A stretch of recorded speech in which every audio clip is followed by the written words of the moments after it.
ఇప్పుడు బెంగాల్ తరహా పరిస్థితులు తెలంగాణ రాష్ట్రంలో రాబోతున్నాయి. దీనికి ఎవరు కారణం అంటే రేవంత్ రెడ్డి గారి సర్కార్ కారణం. అక్కడ మమతా బెనర్జీ సహాయంతోనే అక్కడ ఒక వర్గం మొత్తం రెచ్చిపోయి ఇలా విధ్వంసాలకు పాల్పడుతున్నది.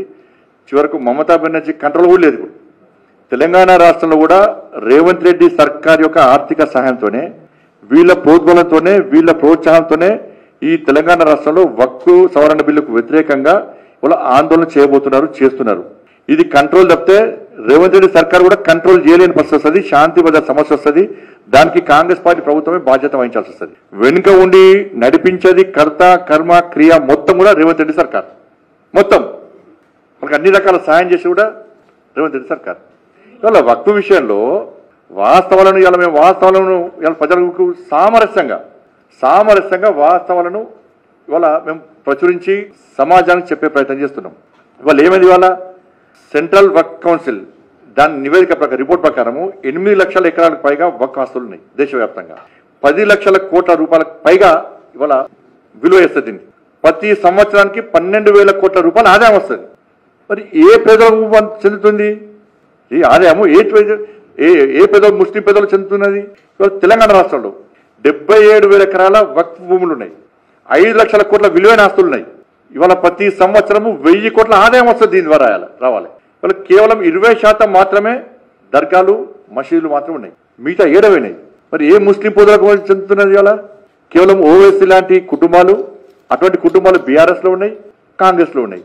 వాళ్లకు మాత్రమే న్యాయం జరుగుతుంది తప్ప ఈ ఆస్తుపాస్తులతోని ఇవాళ ఏ ముస్లిం పేద కుటుంబాలకు ఆస్తులు జరుగుతుంది. ఇవాళ ఇది ఫ్యాక్ట్. ఇది ఇప్పుడు ఎంత ఘోరమైన చట్టం అంటే ఇది.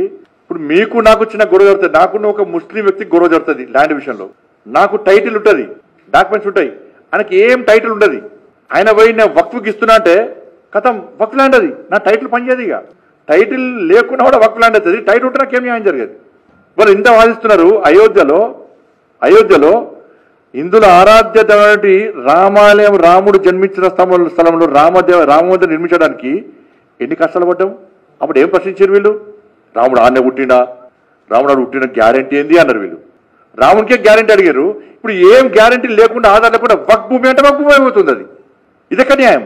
అక్కడ ఏది మన తమిళనాడులో తిరుచిరాపల్లిలో 1500 నాటి పురాతన చంద్రశేఖర ఆలయం, ఆ భూమిని వక్ఫ్ భూమి క్లెయిమ్ చేస్తున్నారు. దానిలో హర్యానాలో గురుద్వారా భూమిలో కూడా వక్ఫ్ భూములు అంటున్నారు హరిద్వారాలో. కర్ణాటకలో లింగాయతకు సంబంధించి వ్యవసాయ భూమిని వక్ఫ్ భూమి అంటున్నారు. కేరళలో క్రైస్తవ మతానికి సంబంధించిన మత్స్యకారుల భూమిని కూడా వక్ఫ్ భూమి అంటున్నారు.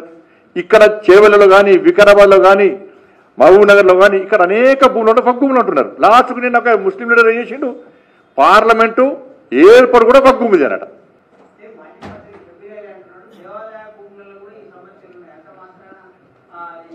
దేవాదాయ భూములకు ఒక ఎండోమెంట్ ఉన్నది, ఎండోమెంట్ ఆస్తులను కాపాడుతున్నది.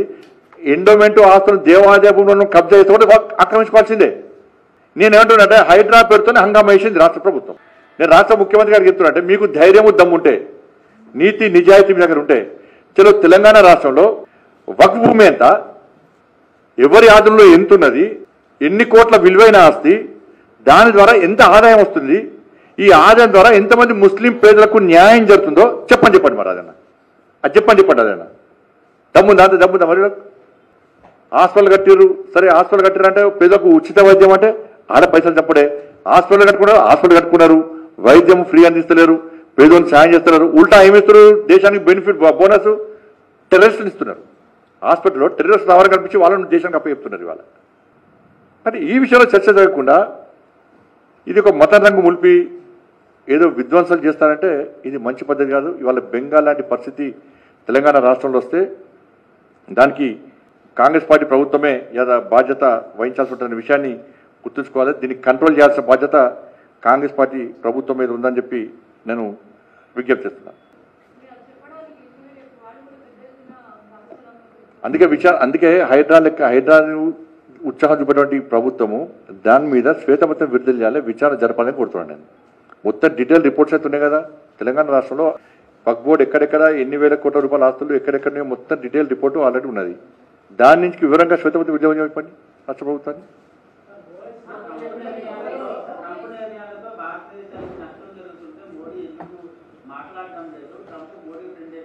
ఇప్పుడు అన్నిటికన్నా ఫస్ట్ ఇది కానీ ఇది దేశం ఫస్ట్ ఇది కానీ దీన్ని ఇష్యూ డైవర్ట్ అన్న.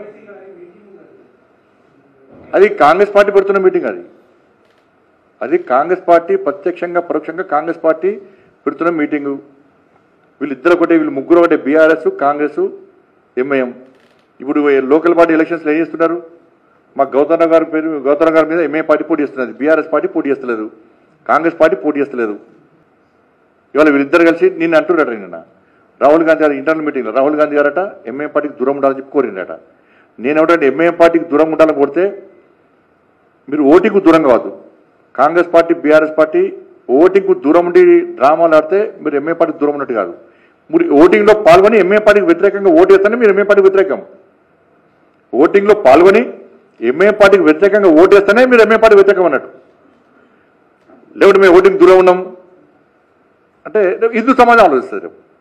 మీ సంగతి ఏందో జిహెచ్ఎంసీ ఎన్నికల్లో ఇదే మా ప్రచారాస్త్రం. ఇది నేను మళ్ళా విజ్ఞప్తి చేస్తున్నా కాంగ్రెస్, బీఆర్ఎస్ పార్టీ గౌరవ కార్పొరేటర్లకు, మీరు మీ ఆత్మను చంపుకొని మీకు ఇష్టం లేకున్నా కూడా అధిష్టానం చెప్పిందని చెప్పి మీరు ఎంఐఎం పార్టీకి ఇట్లా ఓటేస్తే, లేకుంటే ఓటింగ్కు పాల్గొంటే దూరంగా ఉంటే మిమ్మల్ని మీ డివిజన్లలో హిందూ సమాజం క్షమించదు. భవిష్యత్తులో నెక్స్ట్ జరిగే జిహెచ్ఎంసీ ఎన్నికల్లో మీరు లాపతా అవుతారు, మీరు అడ్రస్ గల్లది అవుతారు, మీరు రాసిపెట్టుకోండి.